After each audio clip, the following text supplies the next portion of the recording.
It looks like Rupert Murdoch is getting some backup in that battle with Google. Publishers of the Denver Post and the Dallas Morning News may pull some of their stories from Google's news search engine. But is it a smart strategy for an already struggling industry? We're going to ask a man with 40 years of experience as a deal maker in the media, entertainment, and tech ventures.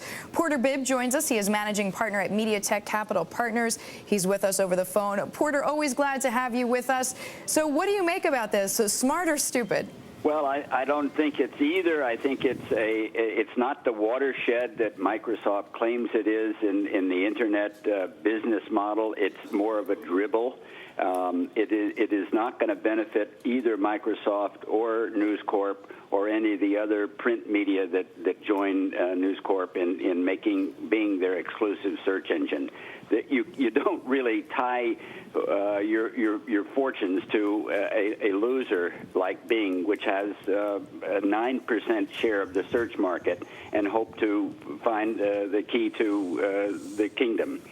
Porter, it's Erik here. What's really, though, at stake here? Is it about driving traffic to Bing and away from Google, or in this dispute, are these newspaper owners, including Murdoch, really going to find a way to charge more for their content? Well, Rupert Murdoch has long been on record as saying he is not going to give News Corp content away for free. He's yet to find a business model that works, however, that can deliver on paid content. And what this first move is, I think this is more of a public relations move on Microsoft's part to help beleaguered print media.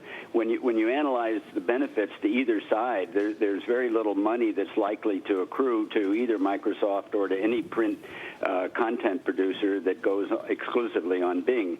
What it does do, and what may be the ultimate benefit for print media, is that it puts a little bit of pressure on Google. Google has recently cut a deal with Associated Press where they are actually paying the AP for full content stories that appear on Google's search engine.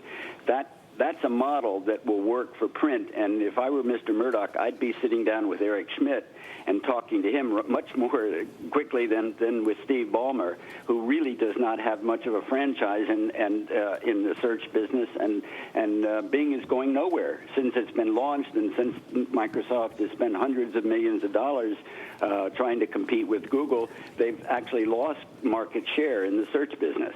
Okay, but Porter, what about what we hear from publishers of the Dallas Morning News, for example, who say that the traffic that we get from Google isn't worth anything because they're just one-stop shoppers who aren't really going to appeal to the kinds of advertisers that they're selling to?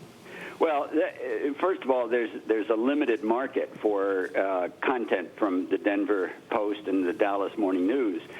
So they're dealing from weakness rather than strength. At least Mr. Murdoch has the Wall Street Journal and the Times of London and the New York Post and a whole raft of other newspapers that have very, very wide and sometimes international circulation.